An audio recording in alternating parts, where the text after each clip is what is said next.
Hello दोस्तों, आज मैं आपको बताऊंगा कि कोऑर्डिनेशन कंपाउंड की नेमिंग कैसे की जाती है।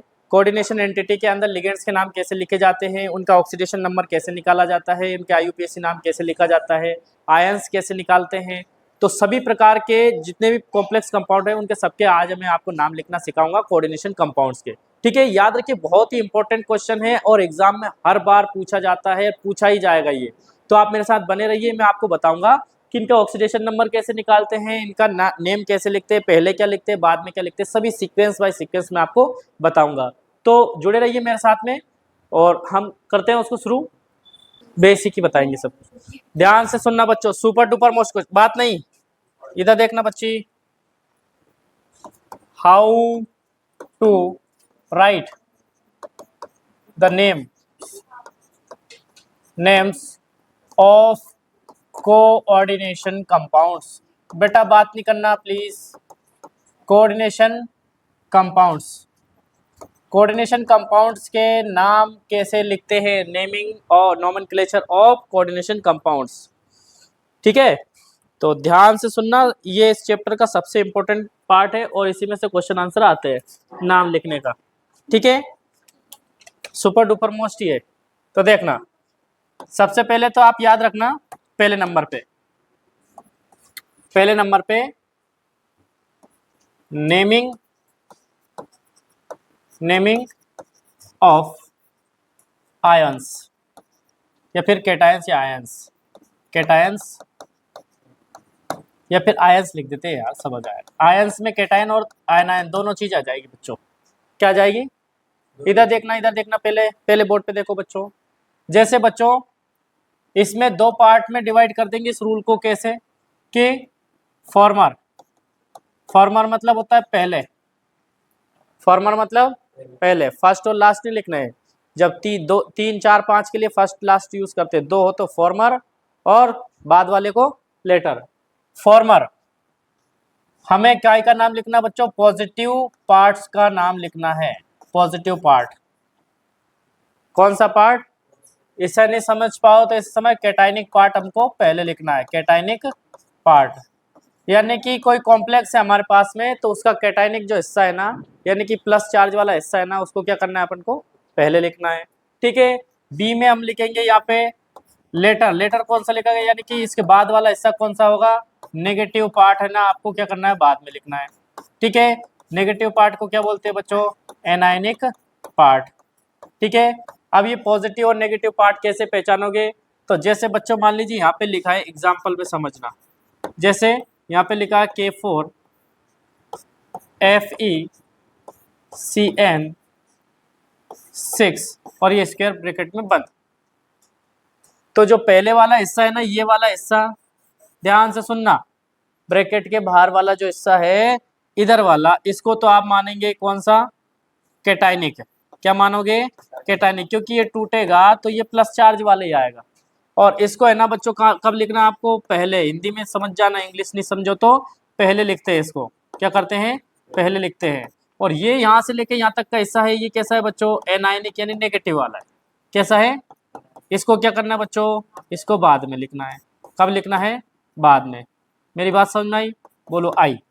ठीक है, आईयूपीएसी नाम में आप लिख रहे हो या फिर इसका नाम लिख रहे हो तो आप कंफ्यूज हो रहे हो, सर पहले इसका नाम लिखे पहले इसका नाम लिखे। तो पहले किसका नाम लिखना है, यानी पहले पोटेशियम लिखेंगे कि हेक्सासाइनोफेरेट लिखना है, पहले पोटेशियम लिखना है।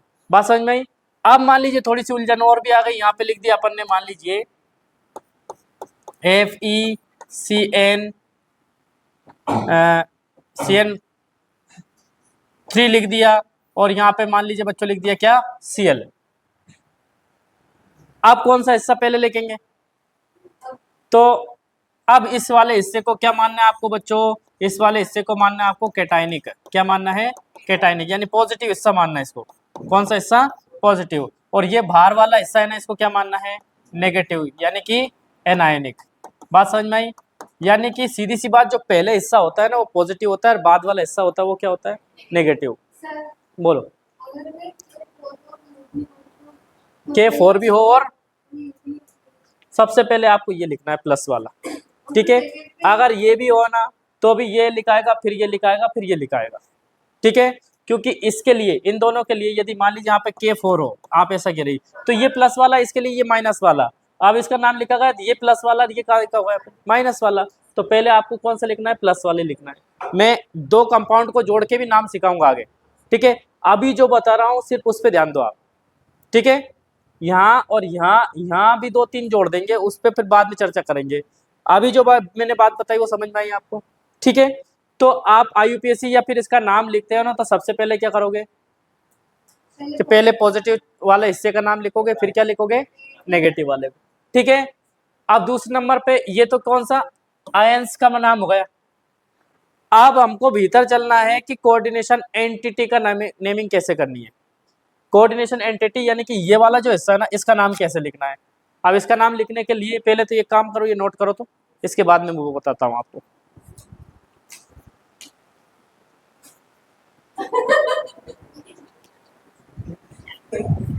लिख लिया ना ये, चलो अब बच्चों आप क्या करना है, आप कोऑर्डिनेशन एंटिटी का नेमिंग करेंगे अपन। ये लिख तो लिया सबने, चलो मैं नीचे कर देता हूँ। दूसरे नंबर समझो, नेमिंग ऑफ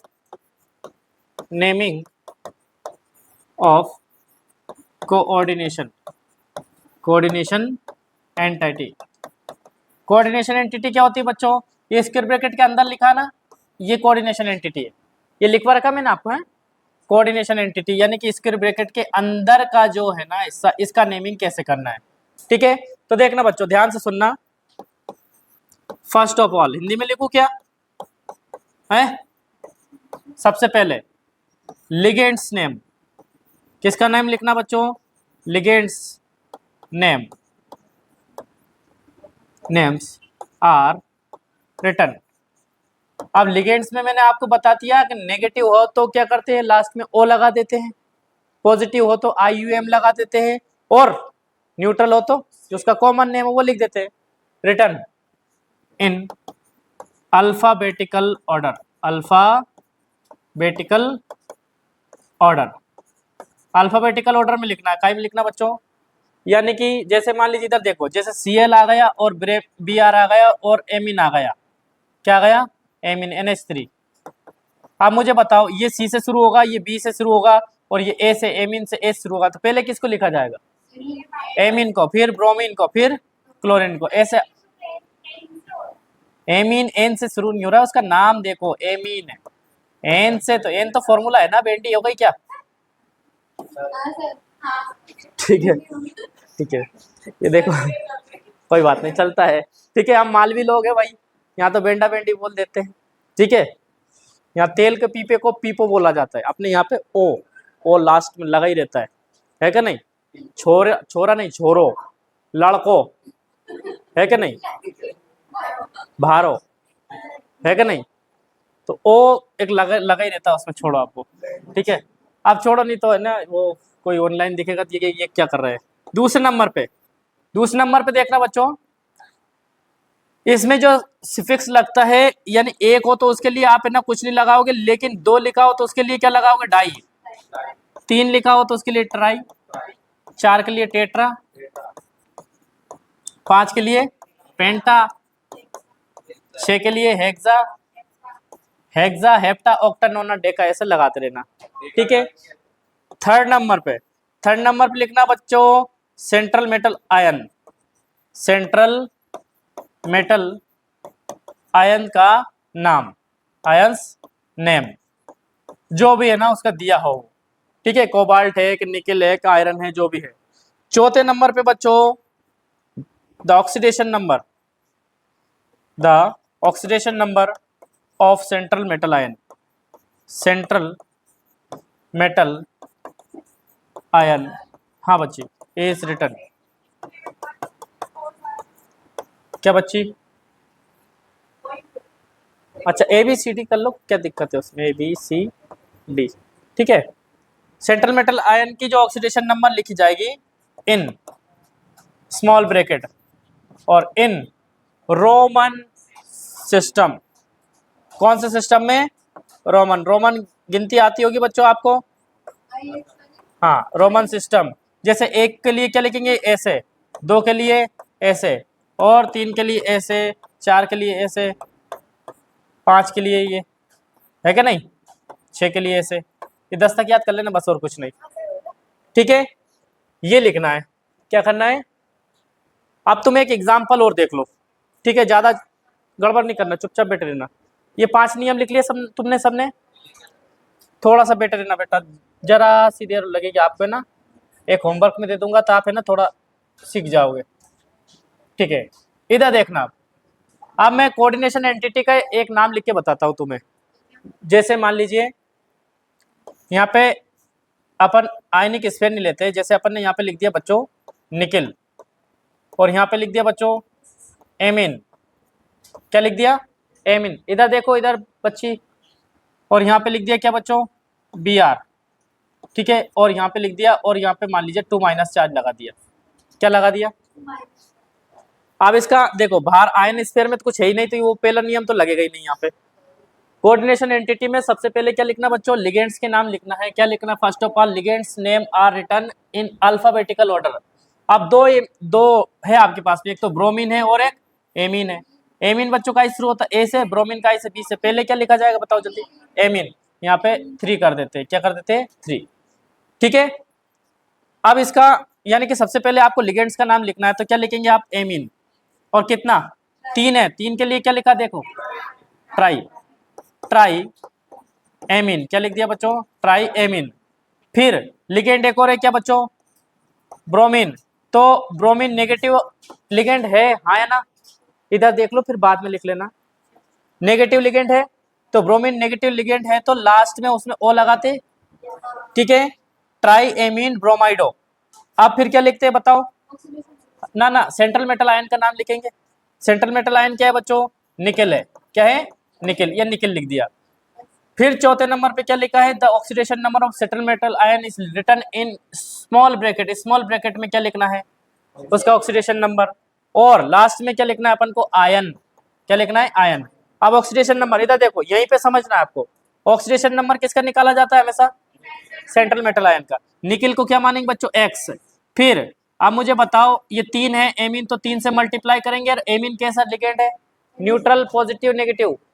न्यूट्रल है तो 0 लिख दिया, ठीक है। प्लस में ब्रोमीन कितने बोलो सर, एक ही है, तो -1 लिख दिया। बराबर में आपने क्या लिख दिया, -2, क्योंकि ये -2 यहाँ पे लगा है ना। ये 3 का मल्टीप्लाई करेंगे तो क्या हो जाएगा इसमें बताओ, ये तो 0 हो जाएगा, एक्स प्लस माइनस माइनस, बराबर में क्या लिखा बच्चों, -2 लिखा है ना। अब मान लीजिए यहाँ पे x इज इक्वल टू -2 + 1, बराबर में क्या हो जाएगा, -1, यानी कि यहाँ पे नेगेटिव आयन यानी माइनस में आ जाएगा। वैसे आता नहीं है, लेकिन यहाँ पे ज्यादातर काई में आता है, ये प्लस में ही आता है, लेकिन अपन ऑक्सीडेशन नंबर करके एक काम करो अभी सुधार देते, इसको प्लस कर देते, क्या कर देते बच्चों, +2, क्या कर देते हैं, +2। तो यहाँ पे क्या हो जाएगा, +2 और +3, यहाँ पे कितना आ जाएगा 3, प्लस के 3, तो यहाँ पे क्या लिख देंगे प्यारे बच्चों, +3 कर देंगे, क्या कर देंगे, +3, ठीक है। एक बार और समझ लेना, अपना वीडियो अपलोड हो ही जाएगा यहाँ पे, और ऑक्सीडेशन नंबर कैसे निकालते हैं, हाँ डाल देंगे। और ये नियम जरूर पढ़ के आना, कल है ना, कल अपन को प्रैक्टिस करनी है, ऑनलाइन भी करनी है, लिख लो है ना, लिखना चाहो नहीं हाँ वीडियो तो मैं भेज दूंगा अभी, है ना।